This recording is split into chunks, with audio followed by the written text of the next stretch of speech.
Welcome home to USA Global TV and Radio, a place where dreams take flight, with authentic storytelling, diverse perspectives and meaningful conversations, where global stories unite and bridges are built beyond all borders. Discover world-class education, entertainment, hope and inspiration.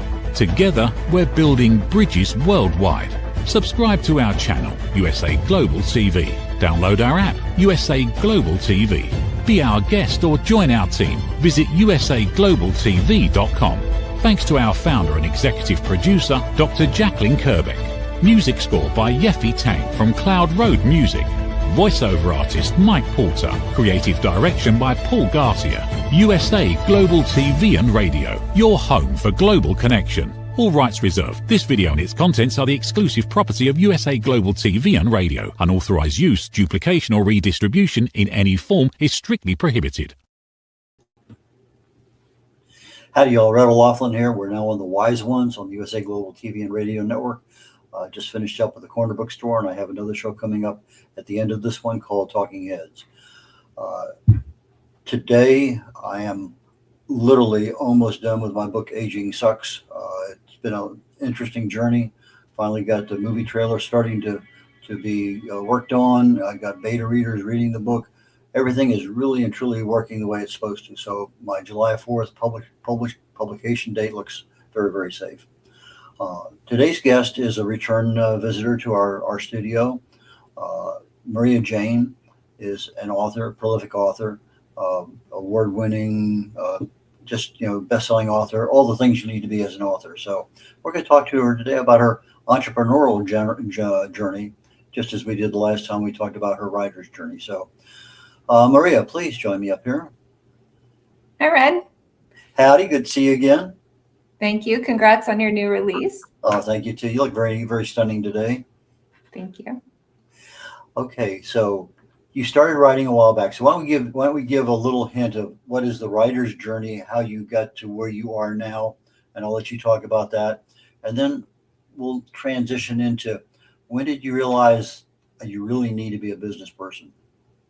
Okay. Right. So I started writing in 2008.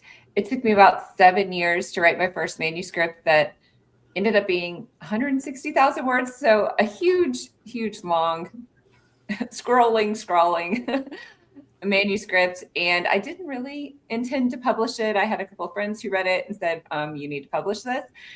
And I thought, okay, well, what does that look like? Fortunately, I had another friend who was a self-published author as well as an editor, and she took me on as a client. And that first manuscript became my first two books.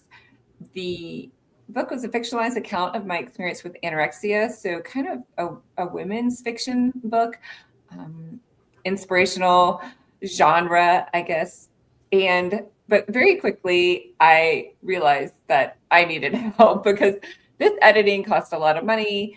I did try to query an agent, but I wasn't very patient about that. I did get a couple of nibbles from Harlequin and a couple of other publishers, but they all wanted it wrapped up in one book.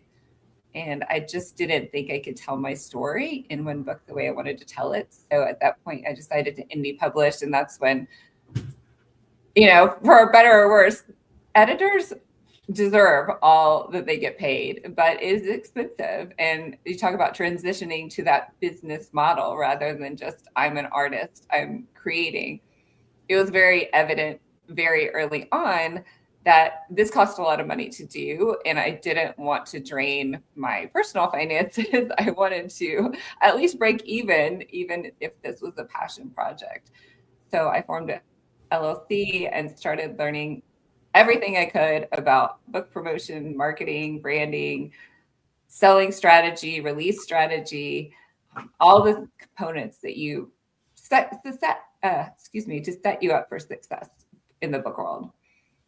Okay, so you about your third or fourth book that you finally decided that you needed more education or awareness, at least of the business world? No, it was even before I published my book that Okay. I had that awareness of, I'm spending this huge thousands of dollars to have my book edited, have it proofread, have the cover professionally done, I built my own website, so that was just my time. I had a logo designed, and so all of those things took money. And I really knew that I wanted to at least break even though, like I said, this was a bit of a passion project in the beginning. And I didn't want to drain those resources. I wasn't a business major. Hadn't ever started or run a business at that point. And so that all of those things that you need to do in it.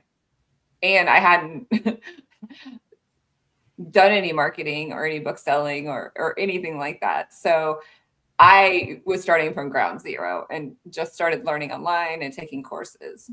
Okay. Okay. So you got the wide opening call with the fact that I'm spending money, but I'm not getting money coming in to replace it. And Right. I think that's so common for our first books that, we want everything to be perfect. We want our story out there. We want all this, another $100 here, another $500 there, another $200 there. And before you know it, it's real money. And you start seeing your sales and they're just not quite what you expect. And what can I do to, so you're sitting there and you have a conundrum of things. And so now you're wearing your entrepreneur hat. Your book is sitting there next to you. You're marketing it yourself. Is that right? Right. Yes. Okay. So you're marketing it yourself on social media or whatever. And then you need business acumen, that expertise. So did you go to friends? You mentioned learning things, but what was the most valuable resource that you had to start with when you're saying, I got to make some money? Probably. So the people I worked with for my editing and formatting was Indie Books Gone Wild. And Jo Michaels was a really good resource. She'd been in the author business for several years when I entered, I think 5 to 10. And so she was really good about saying, yes, this is a good place to spend your money. No, this isn't a good place to spend your money. Research, if you're going to run a promotion through someone else, research that promotion. Is it legit? There's a lot of non-legit sites out there that say, we will promote you. We will promote you. So just being really business or aware, business savvy about who you're partnering with, how they can promote you, if they will legitimately promote you once you give them your money. What are good places to be in the book business? You want to have a profile on Goodreads. You want to have a profile on BookBub. Now TikTok is really strong, but that changes. It flows between Facebook, Instagram, TikTok. You want to have a website so that somebody can go and just find you on the web, and having all of those things increases your Google presence, or I shouldn't say just Google, but search engine presence, so someone can find you and see that, hi, this is a legitimate author. This person is presenting themselves professionally, and it looks like a professionally done book. So I'm going to take a chance and read their book. And then also learning about kind of the indie author communities and what opportunities there are to go to conferences, book shows, book signings, festivals, all those things that get you in front of people in meaningful ways. What part of the country are you in? I'm in Denver now. Okay. So the opportunity to have book fairs, bookstore signings, those things, that's a fairly decent market there in the Denver area. It is, yes. I feel like the biggest thing in getting in bookstores for me has been having a publicist. I've had a publicist for the past 2 years, and they have been able to connect me probably in places that I couldn't connect myself. If I tried to contact Barnes and Noble, for instance, even at the 2 miles from my house, I didn't get a reply until my publicist sent them me email, and then they replied to him. So I think having a publicist opens doors as well. Your publicist is Mickey Mickelson with Creative Edge, is that right? Yes, he is amazing. And I did one book signing last year at Barnes and Noble. I'll do a Sugar and Spice book signing next week in Boulder, Colorado.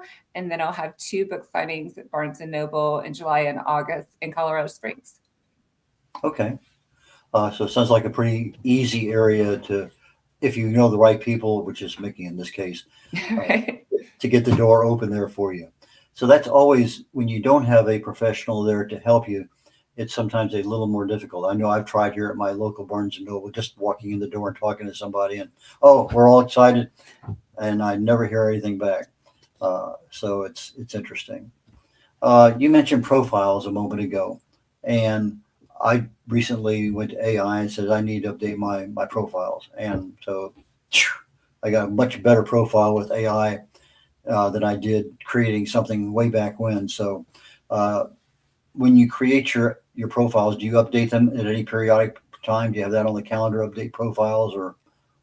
Yes, I do. I do them probably every year. It seems like when the year turns over, that's sort of a natural thing for me to do, just to like make sure it's still updated with all my recent content, made sure it's still looking fresh and new and like on brand.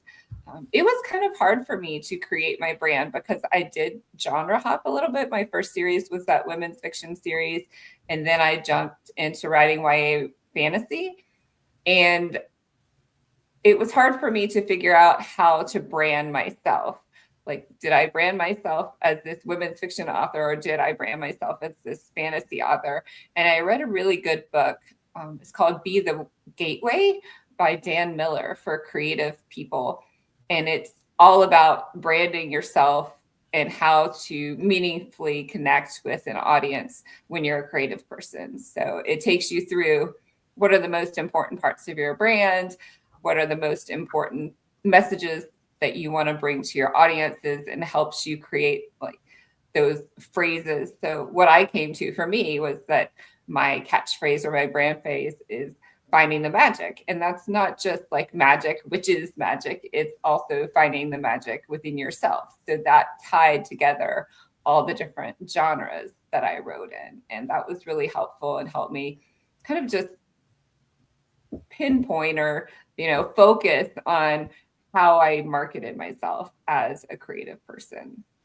Okay, Dan Miller, I think he's done some other story books, if I remember right. I think I just think so, yeah. at the very beginning, I don't know if he still lives down south of Houston or not. I know when COVID first hit, literally the first month or two, he was in town. They had an impromptu thing at one of the local hotels, and I was there and was very fortunate to get to watch him live and talk and stuff.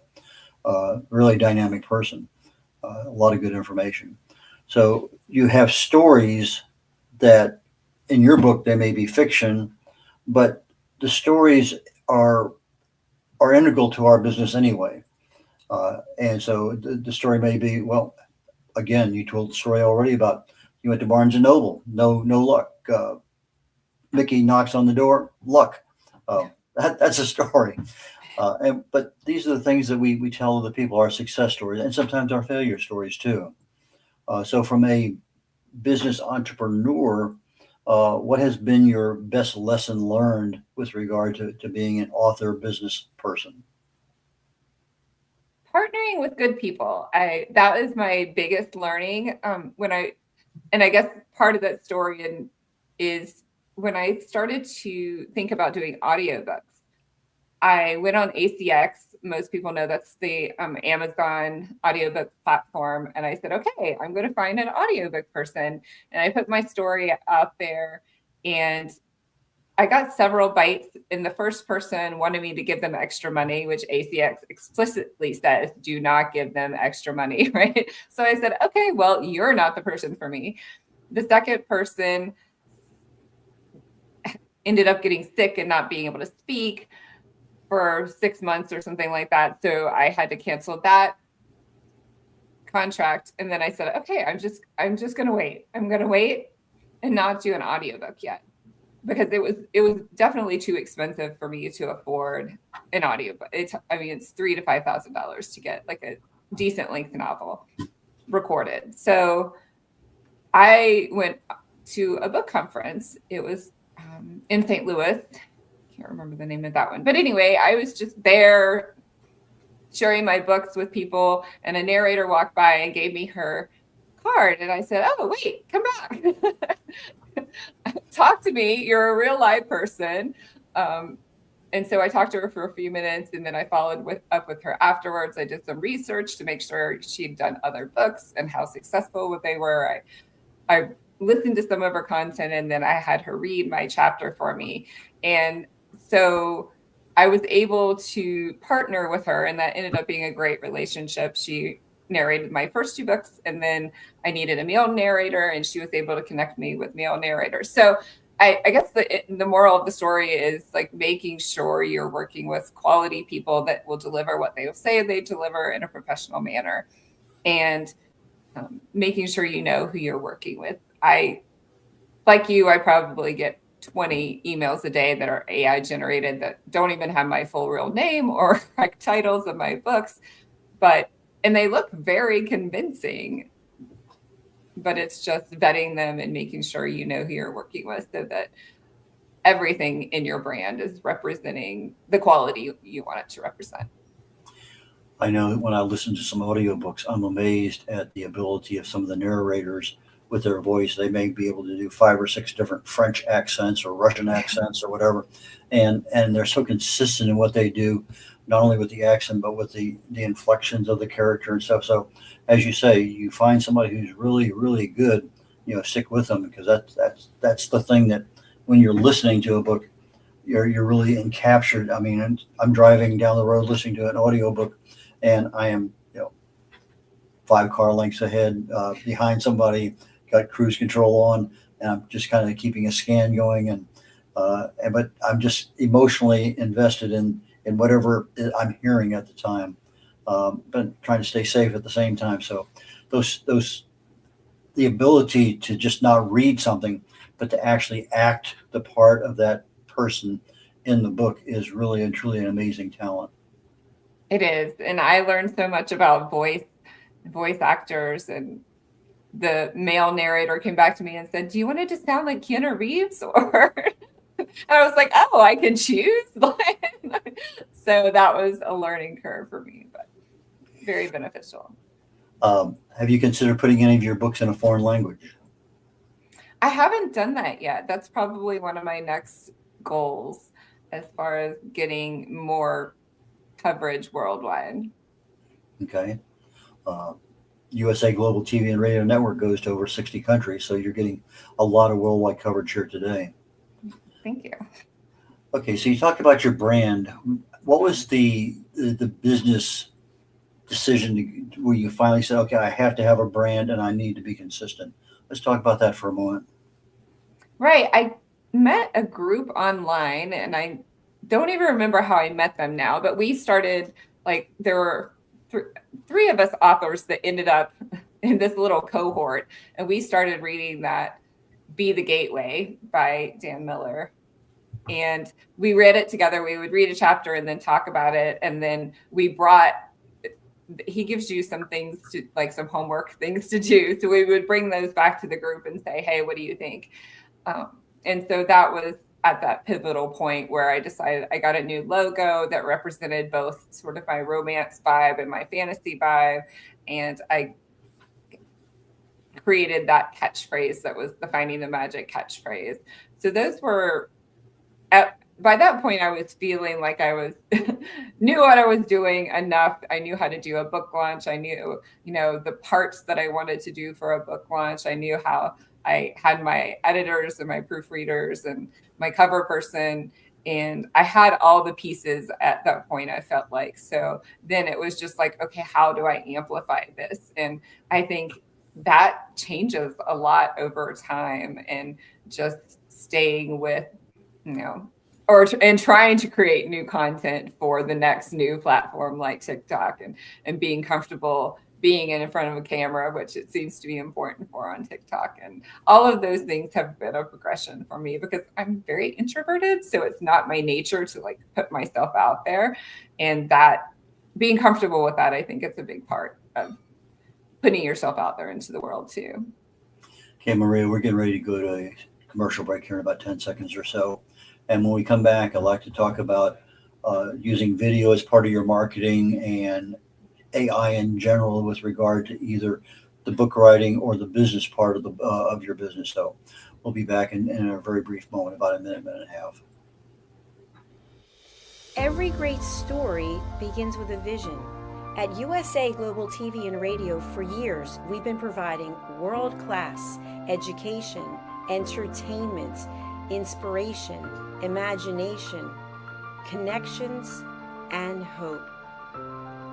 Most people don't stay to watch the outro or the credits, but it's the people behind every success, behind every breakthrough, and behind every unforgettable story who matter. The TV show hosts, our guests, our sponsors, our publicists, our production team, our distribution team, our search engine optimization team, and so many more. You're the ones who make the difference. Every great story belongs to the people who bring it to life.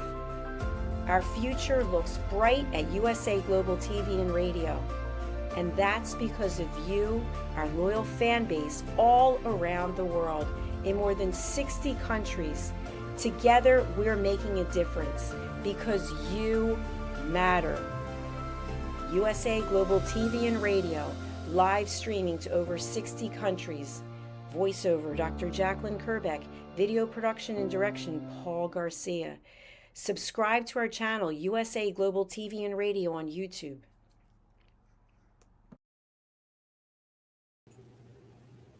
Brett O'Loughlin here. We're on the Wise Ones on the USA Global TV and Radio Network. My guest today is Maria Jane. Maria, please join me back up here on stage. Hi, Red. Howdy. Okay, video marketing seems to be a very big thing nowadays with Instagram and Reels and this and that and TikTok, and heaven only knows how many others are going to be coming along. When did you start, or have you started any kind of video marketing for your books, your products, and how did you go about doing that? Yeah, at first I just started making video trailers where I wasn't in them. Like I would have graphics and then use my book blurbs for my back cover and have different graphics and scroll those through and make the words move across the screen and then add music to them. So I've done book trailers for all my books since the beginning. I'm not a huge techie person, but I can get there enough, especially with Canva and all the new tools now. So that's fun for me. I mean, I think part of being an indie business owner is that you discover what you like and what you don't like, and then you parse out, what I don't like doing or what would drive me crazy is formatting my book, for instance. So I pay someone to format my book, but when it comes to all my graphics, my video content, I create all that myself because I like doing it.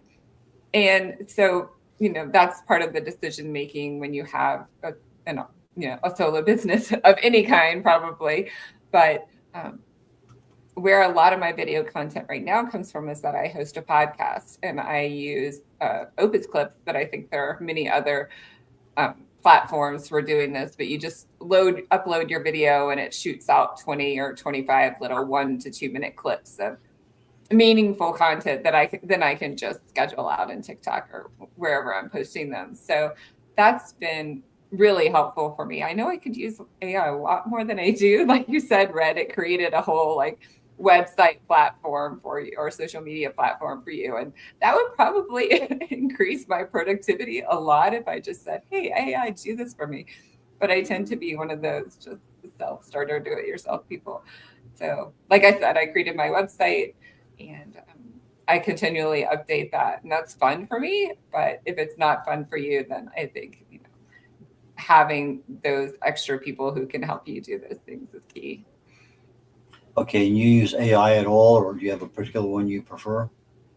I don't use AI. I mean, if I do a Google search for something, it has my AI answer for research. And obviously you need to check if you're quoting people or things like that, you need to check that the source is correct. But like I said, I use that AI tool to do the video clips, which is easy and fun, and then creates a lot more content from just that 1 hour recording that you recorded. So, but otherwise, I don't use AI that much. I probably should, because it might increase my productivity a lot. Yeah, it takes me about 10 minutes to create a video based on, you need a 35-second video clip, I'll tell ChatGPT, here's the basics, give me that. I take it, proof it, make tweaks, whatever I need. I use what's called hypernatural AI, uh, fairly intuitive, and I'll dump that in there and say boom, and then 10 minutes later I'm posting it on Facebook. It Wow. is literally that fast and that decent. It has the same thing. You have the image, you have the music, you have the scroll across the bottom, and the voiceover, and then you get choices of people from. Again, it's a free version. You have choices of people there, but just for what it's worth. You mentioned earlier in the first half that you got your LLC. When did you decide that you wanted to incorporate and become an LLC as opposed to just staying an author? Um, Very early on, because I guess I was aware of tax implications and the fact that my taxes would look different, and then I could take losses in my business, which at the beginning I had a lot of losses and I wasn't in the red for a couple of years. So I wanted to be able to. I'm not a tax person. I give someone my taxes to do, but I knew at least enough to know that I should have an LLC. And so I have my, I mean, it's True Bird Publishing, but so I have that LLC that I pay all my bills out of, and then I get all my profits into. So that's separate from my personal accounts. Okay. Like the How do you wisest thing to do. how do you track your sales and decide maybe it's time to change a cover or to do some more marketing or whatever? I usually look at what other people are doing in the genre. So my first series launched in 2015, and the third or the fourth book was done within by 2017. I want to, yeah, it was 2017. So it was only 2 years. I released 4 books, and so fast forward 10 years, and book covers don't look the same at all. And so I did have the book covers redone. And so I think it's just watching the market, seeing how you can make your books look fresh again and timely, or yeah, I guess timely is the word I want to say for those new readers. I went to a local uh, book club here, and one of the authors is a very, very well known romance writer.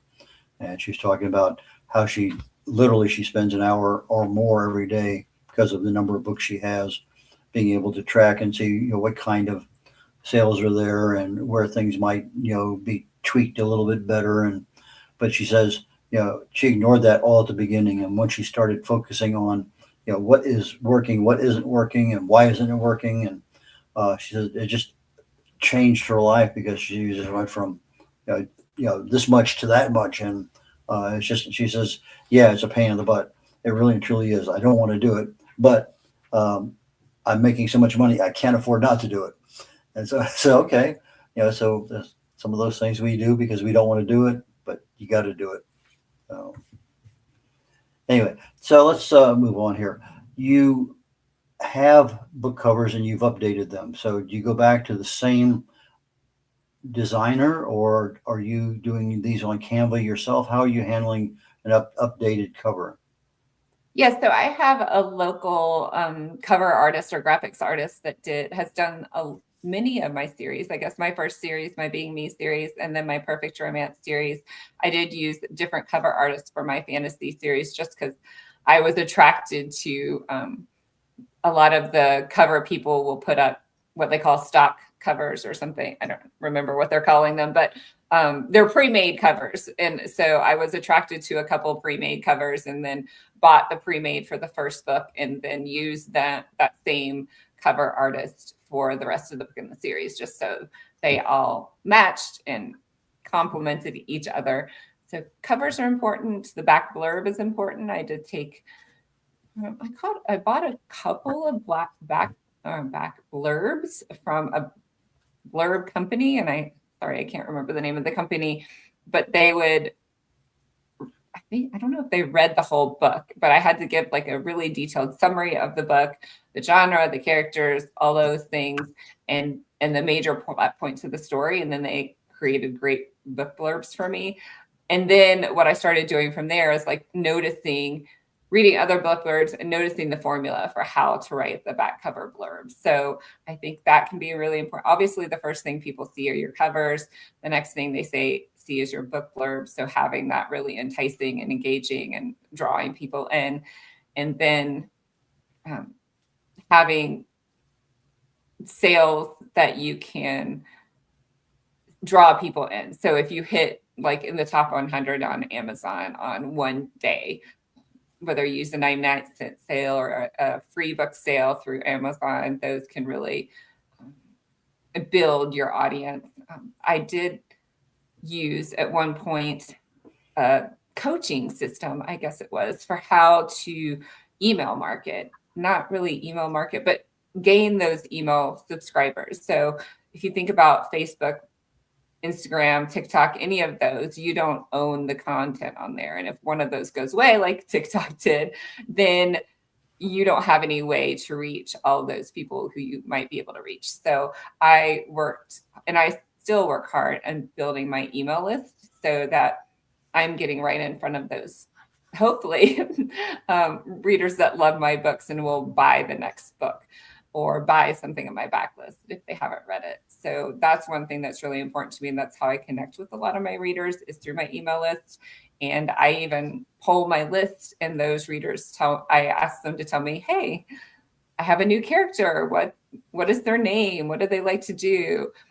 And that's really fun to integrate some of those components from my readers into my books and just have that relationship with them. Because I think, if you think about the sales process, you have maybe 1 million people who might see your book, and maybe 100 people who buy it out of 1 million, and hopefully 10 of those are your forever fans. But moving them through that, I guess they call it a sales cycle of, okay, they know who you are. Okay, they bought your book. Okay, they like your book. Okay, they reviewed your book. Now they're a super fan, right? And they're going to buy your next book. So hope and building those connections with those readers. Okay, so when you have a staff meeting with yourself and you say, how far out in the future do you plan for new book releases or new series or even a new genre? What kind of planning cycles go through your brain as the guru of your business? I need another one in this series, or I'm going to close that series out. Tell us about how that mental gymnastics works. Right. Well, I have a document that's a checklist for myself that I've created over the years from various ideas, people, places, and just my own little secret sauce. But I already know that next June, I'm going to release my next romance novel. So I have my editor scheduled for October. I know it'll be finished by December. And, so I make sure and plan out my cover person, my editor person, my proofreader persons. I will have a beta reader, or hopefully a couple of beta readers. And then at the tail end, I'll have some ARC readers while I'm in that editing process. So, and I guess those beta versus ARC. And then I'll start, call out to my newsletter list, who wants to be an advanced copy reader or advanced reader copy. ARC anyway. And so I put that out to my newsletter list, and I get that list of it's usually about 20 people who say, oh yeah, I want to read. So, and keeping in contact with those people. What are you thinking? How are you doing? And so I can have those reviews on release day, hopefully. And then getting, and my publicist is who does this, getting the book in front of people in the industry before it releases, hopefully to get those editorial reviews. So yeah, and getting it up on Goodreads, getting it on my website, putting it up for pre-order, making sure the prices are set and all the files uploaded. Yes, I have a whole timeline. And like I said, I already have planned next June comes around, a new book will come out. So I'm a big planner, and I like my little checklist. Okay, SEO has advanced a lot over the years. We're now into GEO and AEO, and are those things that you work into your planning schedule with your books currently marketing and what you will be doing? That is one of my weaker spots. I mean, you said SEO, and I know what that is, but you said the other two acronyms. I don't know what those are. So I go into my website, I optimize it where they tell me to optimize it. I put in my keywords. I blog. So I put in keywords, and I'll do all the blog things when I blog. And I post things on social media, but I don't have the bandwidth to pay attention to, okay, what is my Google rating? How to increase that over what I just told you. So I think, it would take someone behind me in the background looking at my website and saying, okay, we need to tweak this a little bit. Yeah, that's where AI comes in very, very nicely, because you can give them something and say, how can I improve the AEO on this? Or how can I improve the GEO on it?